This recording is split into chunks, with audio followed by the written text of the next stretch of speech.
Shalom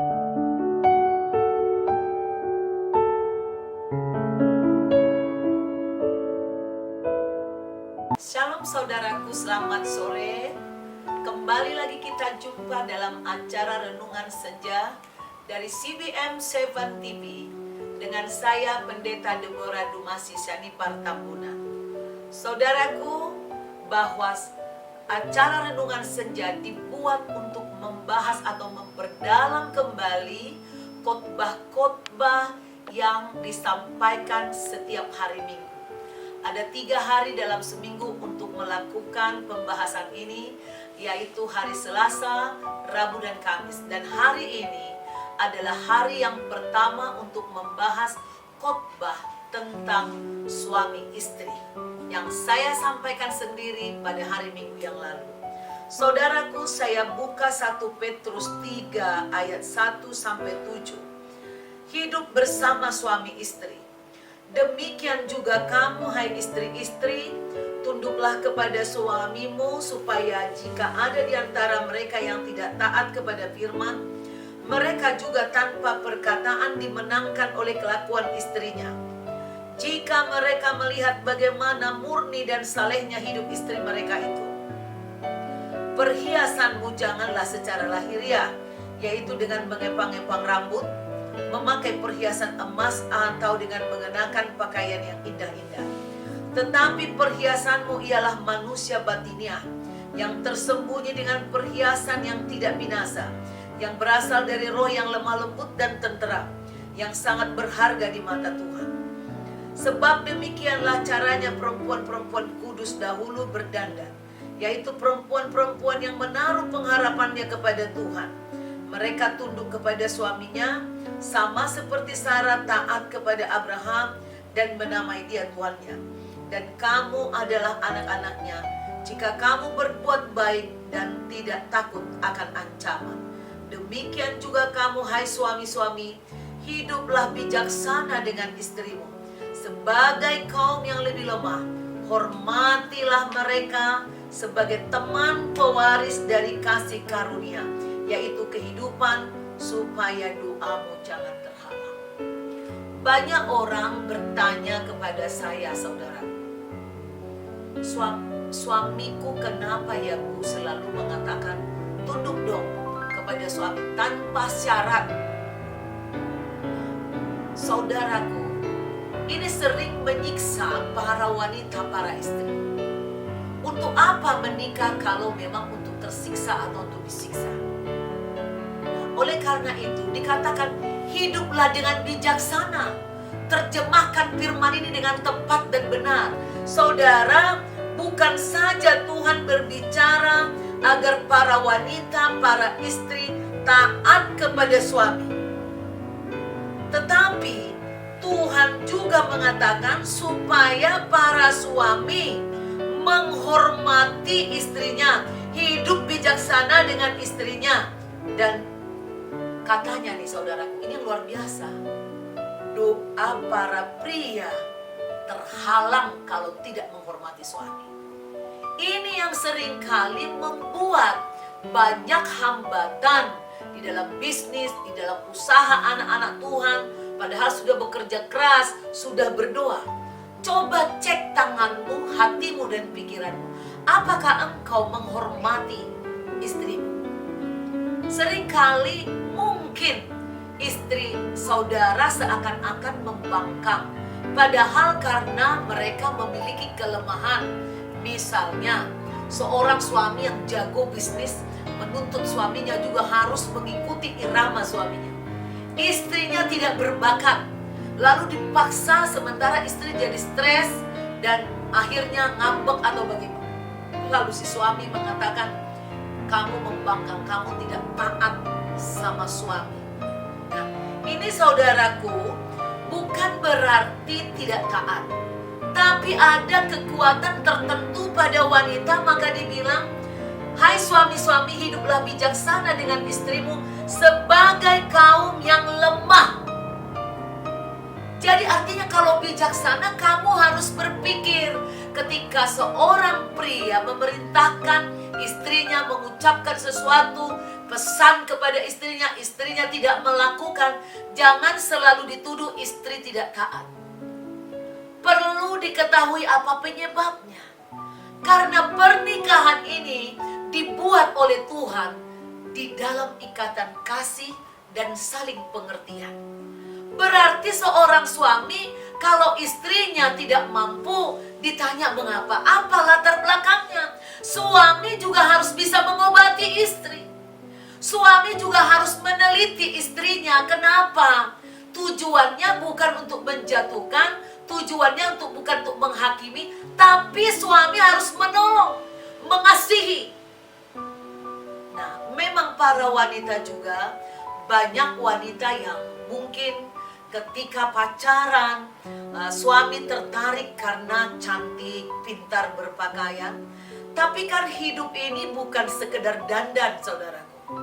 Banyak orang cantik berdandan, begitu menikah, hilang kecantikannya karena ternyata tuntutan rumah tangga itu bukan sekedar pintar berdandan.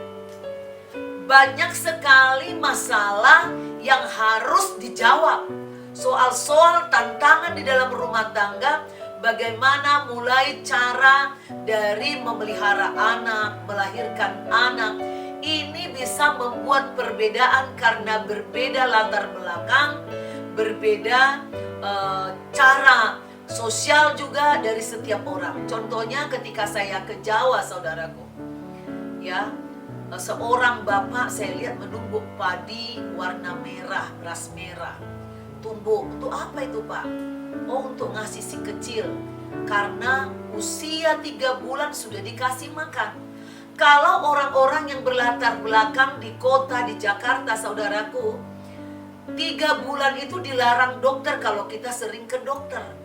Jadi ini membuat apa? Saya juga sekeluarga dari kecil, kami sudah dikasih beras merah sama orang tua saya. Bisa begitu pendapat dari pasangan yang datang dari Jawa atau dari daerah. Tetapi yang tinggal di metropolitan mengatakan, kami juga sekeluarga ke dokter loh.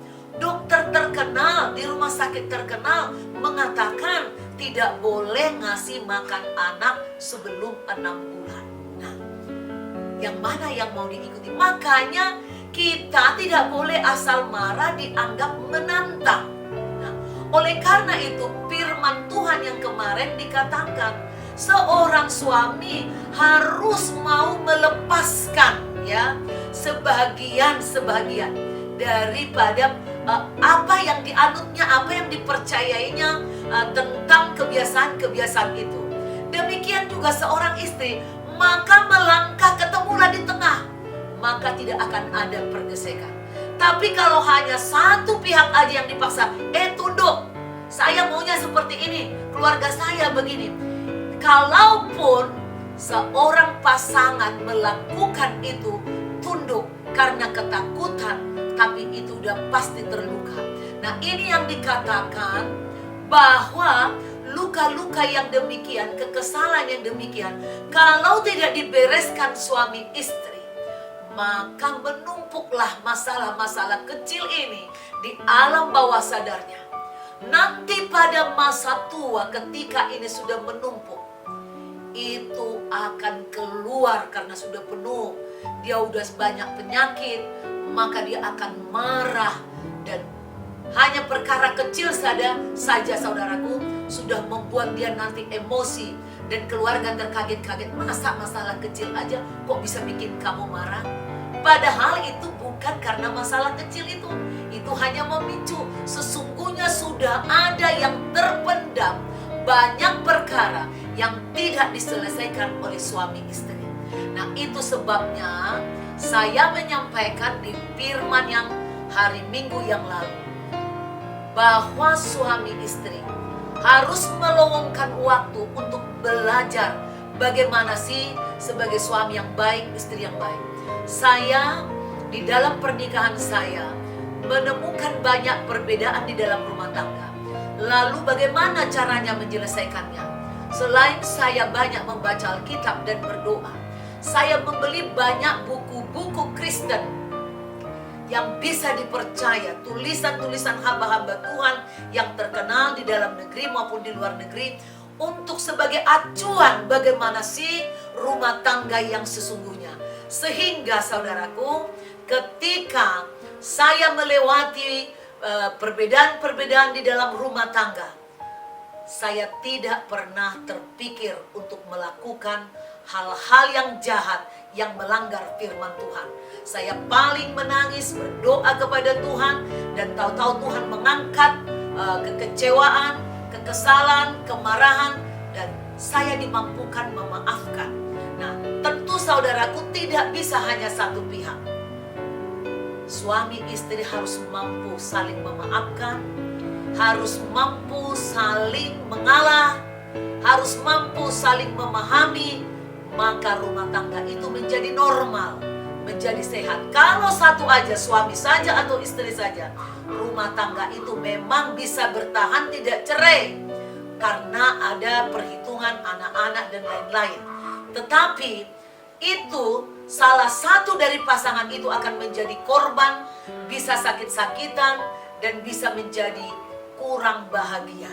Nah, rumah tangga ini diciptakan Tuhan untuk berbahagia.